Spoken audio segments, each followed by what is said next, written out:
Hey everyone, this is TM11 Vibes here, and today we're going to be covering the Solar Restoration Hunter build that has taken me from a zero point 0.8 KD to a 1.5 KD and 3 flawlesses. And by 3 flawlesses, I mean I've gone flawless the first week of trials, the second week of trials, and the third week of trials.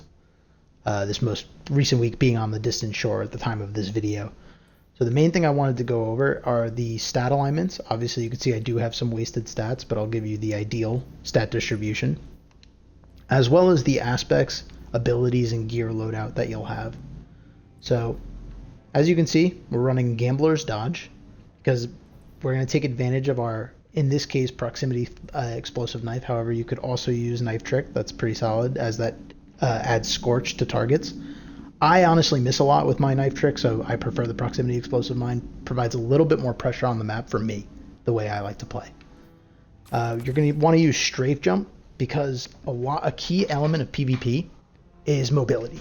If you can move around the map quickly, you can support your teammates quicker or disengage from fights quicker.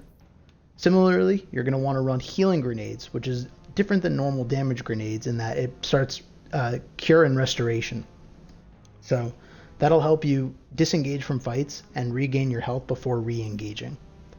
For aspects, you're going to want to use On Your Mark and Knock them down.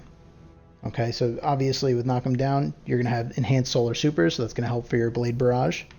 And while Radiant, if you get a kill with your throwing knife, you'll fully refund your melee energy. As for On Your Mark, Precision Final Blows grant you and your nearby allies increased weapon handling and reload speed. And of course, activating your class ability grants maximum stacks of On Your Mark. For fragments, you're going to want Ember of Beams, Ember of Torches, Ember of Solace, Ember of Wonder, and Ember of Combustion. So these fragments, these embers, these are going to give you various stat bonuses like Intellect, Resilience, Strength, and you're also going to have increased duration of Radiant and Restoration effects, which is huge as you're going to be engaging in a lot of short trades. And of course, powered melee attacks against combatants make you and your nearby allies Radiant. So that's it for the aspects, fragments, and the raw abilities. Of course, I'd say the one that you have the most flexibility with is the particular knife melee you wish to use. Moving into stat distribution, you definitely want to max out your recovery. And in an ideal world, you'll have 60 resilience and 100 mobility as well. Of course, I don't have that. I have not spec'd out my gear as well for my Solar Restoration build, but I did prioritize the 100 recovery. As for gear, you're going to want to run Wormhusk Crown, as you're going to get the bonus, the small health and shield bump from Burning Soul. Sorry about that visual glitch there. My power was stuck in the middle of my screen. It was a little distracting.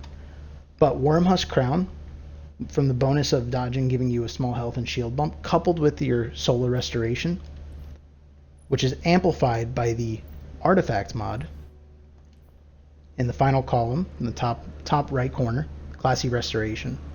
So activating your dodge immediately grants you Restoration.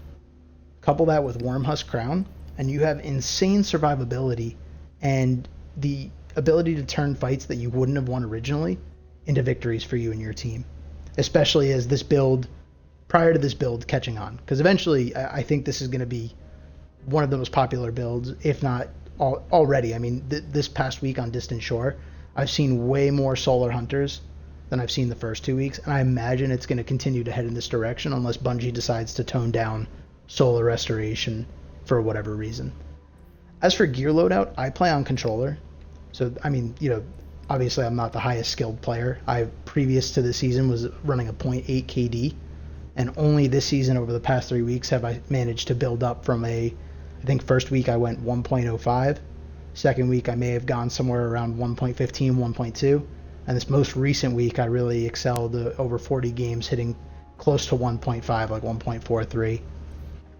And so I like to run the Mida with Catalyst, of course, and 2 or 3 weeks ago the Gunsmith sold Godroll Snorri FR5, so this is really my bread and butter. Fusion Rifle, after proccing Restoration, I win tons of close range trades, including against shotguns. Obviously, if they get ahead, if they're close to you with a shotgun, then they're going to beat you. So what are the drawbacks to this build? Honestly, not many.